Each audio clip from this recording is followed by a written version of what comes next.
If you own a home in Canada, 2026 could bring something many homeowners are simply not ready for. And it doesn't matter if you've lived here for 2 years or 20 years. It doesn't matter if your home is fully paid off or you still have a mortgage. This could affect you. There's a growing conversation right now about homeowners possibly being required to declare their property in a new way. And most people have no idea this is even happening. But here's the thing. The declaration itself is not what should worry you. What should worry you is what could happen if you get it wrong, or worse, if you ignore it completely. And we're going to talk about exactly that in just a moment. So, if you own a home in Canada, or you're planning to buy one soon, stay with me because this is important. Let's start from the beginning. For years, owning a home in Canada was pretty straightforward. You buy the house, you live in it, you sell it one day, done. Most Canadians didn't have to think too deeply about the tax side of it, especially if it was their main home, their primary residence. There was a protection built in for that. It was called the principal residence exemption, and it allowed Canadians to sell their home without paying tax on the profit. That was a big deal. And for a long time, a lot of people just assumed that protection was automatic. Like, I live here, so I'm fine. But that's where the confusion started. That's where a lot of Canadians began getting into trouble because the rules around that exemption and around declaring your home have been quietly shifting, and most homeowners don't realize this. See, the government has been paying closer attention to real estate for a few years now. They've been looking at things like who owns what, where, and how. They've been asking questions about vacant homes, about foreign ownership, about people who own multiple properties. And as they dug deeper, they started putting new requirements in place. One of those requirements is around declaration, around telling the government what you own and how you're using it. Now, here's where people get confused, because for a lot of homeowners, especially newcomers to Canada, the word declaration sounds scary. It sounds like something complicated, something that could get you in trouble if you do it wrong. And honestly, it can, but only if you don't understand what it means. Which province are you watching from? Drop it in the comments, because some of this can look a little different depending on where you are in Canada. So, let's break it down in plain language.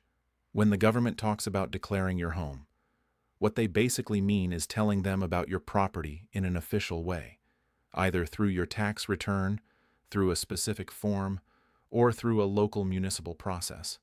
Depending on your situation, the declaration might be about confirming you live in the home, it might be about confirming it's your primary residence, or it might be about reporting that the home is vacant or rented out. And here's what most people don't know. In some cities and municipalities across Canada, homeowners are already being asked to do this every single year. Yes, every year. Some cities require you to submit a declaration confirming how your home is being used, and if you miss that deadline, you could face a tax, a significant one, on top of your regular property taxes. Now, you might be thinking, okay, but I live in my house full time. I'm not trying to hide anything. Why would this affect me? And that's exactly what a lot of homeowners thought right before they got hit with a bill they weren't expecting. Because the issue isn't always about hiding something. The issue is simply not knowing the requirement existed, missing a deadline, not filling in a form, assuming someone else took care of it, and then getting a letter in the mail that changes your year. This is where things start getting serious. And the 2026 conversations are making this even more important to understand. Right now, there's talk, and it's gaining a lot of momentum about broader declaration requirements being rolled out across Canada, not just in major cities, not just for foreign owners or investors, but for everyday homeowners, regular families, people like you and me. And part of what's driving this is the government's ongoing effort to track real estate ownership more carefully. They want a clearer picture of who owns homes in Canada, how those homes are being used, and whether the right taxes and rules are being applied. In some cases, this connects to the underused housing tax, which is a federal tax that targets properties that are not being used as a primary residence. Now, this tax has mostly applied to foreign owners and certain corporations, but the rules around who has to file, who has to declare, have been wider than most people realized. Many Canadians who never expected to deal with this found themselves in a situation where they technically had to file a return, not because they owed money, but because the Rules said they had to report, and some of them didn't, and that came with penalties. If you want to understand more about how new government rules are affecting people who move to Canada, especially immigrants and newcomers, I already made a full video on this. You can find it on the end screen, or click the I button above. Now, back to 2026, because things are expected to tighten further. The government has been signaling that more transparency around home ownership is coming, more reporting, more tracking. And for homeowners who have been coasting along assuming everything is fine without checking, 2026 might be the year that assumption gets tested. And the thing is, it's not just about taxes. It's about status. It's about your record. It's about having everything properly in order, especially if you're a newcomer, a permanent resident, or someone who travels frequently and doesn't always live in your Canadian home year-round. Because here's something a lot of people don't think about. When you declare your home as your primary residence, when you use that principal residence exemption, you need to actually be living there. That's the whole point of the exemption. It's for your main home, the place you actually live. If the government starts looking more closely at ownership records, at travel history, at who is claiming what, and they find that someone claimed their home as a primary residence but wasn't actually living there most of the year, that could be a problem, a real one. This is where people get into trouble without ever meaning to. If this is making sense so far, hit the like button. It really helps get this information out to more Canadians who need it. So, let's talk about what you should actually do, because I don't want to just leave you worried. I want to leave you prepared. The first thing, and this is probably the most important, is to find out what declaration requirements apply to your specific city or municipality. Not all of Canada is the same. Some cities have very specific annual property declaration programs. Others don't. But the ones that do, they're serious about it. And missing it even once can have a financial consequence. So if you own a home in a major Canadian city, Toronto, Vancouver, Ottawa, Calgary, Edmonton, just do a quick search. Look up your city's name plus home declaration or property declaration 2026. Find out if there's a program in your area. Find out the deadline. Mark it in your calendar. Seriously, that one small step could save you hundreds of dollars, maybe more.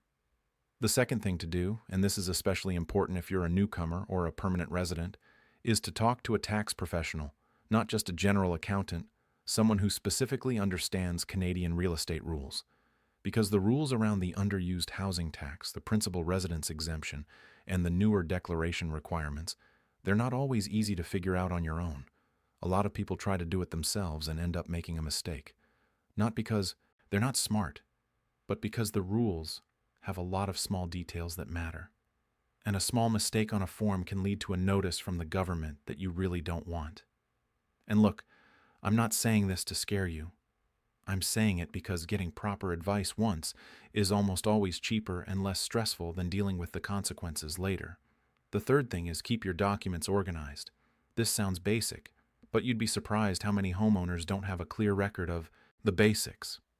When they bought their home, what they paid for it, what renovations or improvements they made, when they moved in, when they might have rented it out, even temporarily.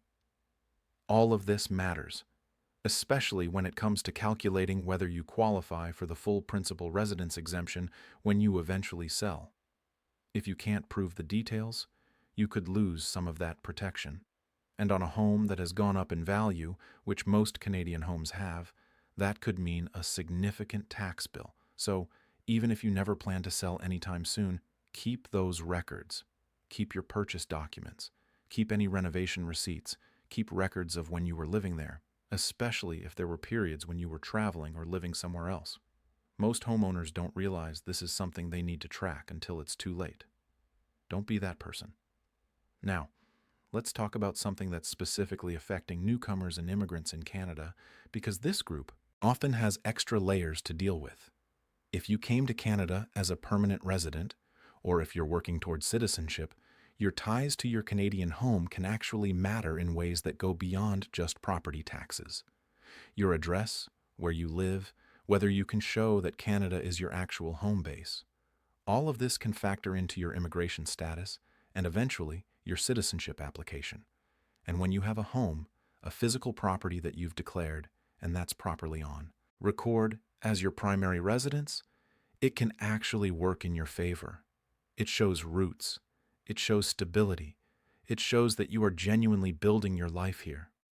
But if your property records are messy, if you've missed declarations, if there are questions about how your home was being used, that can create complications you don't want when you're dealing with immigration paperwork. This is an area where many people don't connect the dots. They think of the home declaration as a tax issue. They don't always see how it can ripple into other parts of their life in Canada. For anyone who wants to understand more about the Canadian Citizenship Alert 2026 and the new rules that could affect immigrant status, I already covered that in a previous video. Check the end screen or hit the I button above. It's worth watching. Now, here's something else worth paying attention to. The underused housing tax, which I mentioned earlier, has been causing a lot of confusion. Originally, it was aimed at foreign owners, but the filing requirement, the requirement to actually submit a declaration to the government, applied to a much wider group than most people expected. Some permanent residents, some Canadians who owned property through a corporation or a trust, some people who co-owned a property with a family member who was not a Canadian citizen or resident. These people had to file, and a lot of them didn't know. And the government did enforce penalties, real ones, not symbolic slaps on the wrist. Now, there have been updates and adjustments to that program, and the rules are still evolving, which is exactly why staying informed matters so much right now, because what was true last year might not be the full picture in 2026. The smartest thing you can do right now is not assume your situation is automatically fine. Take the time to check, spend an hour looking into it, or make a 30-minute call with someone who knows this stuff. The cost of staying uninformed is almost always higher than the cost of getting informed. Which province are you in? Let me know in the comments. And if you have a question about your specific situation, drop it below. A lot of times, other people in the community have been through the same thing and have useful perspective. For clear, simple, non-nonsense updates about Canada, whether it's real estate, taxes, or immigration, subscribe to this channel. I try to break things down in a way that actually makes sense. No complicated language, no confusing legal terms, just what you need to know, explained simply. Because honestly, Canada is a great country, and navigating it shouldn't feel overwhelming. You just need someone to explain things in plain language, and that's exactly what I try to do here. So, let's quickly recap what we covered today. There are growing declaration requirements for Canadian homeowners. Some of these are already in place in certain cities. Others are being expanded or introduced in 2026. Missing a declaration, even if you live in your home full-time, can lead to unexpected taxes and penalties. The principal residence exemption is not automatic. It requires proper reporting. Newcomers and immigrants should pay extra attention because their property records can connect to more than just tax matters. And the smartest move is to check your specific city's requirements, keep your documents organized, and talk to a tax professional if you have any doubt. That's not a scary list. It's actually a manageable one. And now that you know what to look for, you're already ahead of most homeowners out there. If this video helped you understand something that was confusing before, hit the like button. It genuinely helps more people find this content. And here's what I want to leave you with. We've talked about home ownership declarations, taxes, and what's changing in 2026. But there's another layer to this story that's starting to get attention. It involves something that many homeowners in certain situations are quietly starting to notice, and it has to do with how their property records interact with other major life decisions in Canada. In the next update, there's something else homeowners are starting to pay attention to, and it could be just as important as everything we talked about today. Stay tuned. You don't want to miss.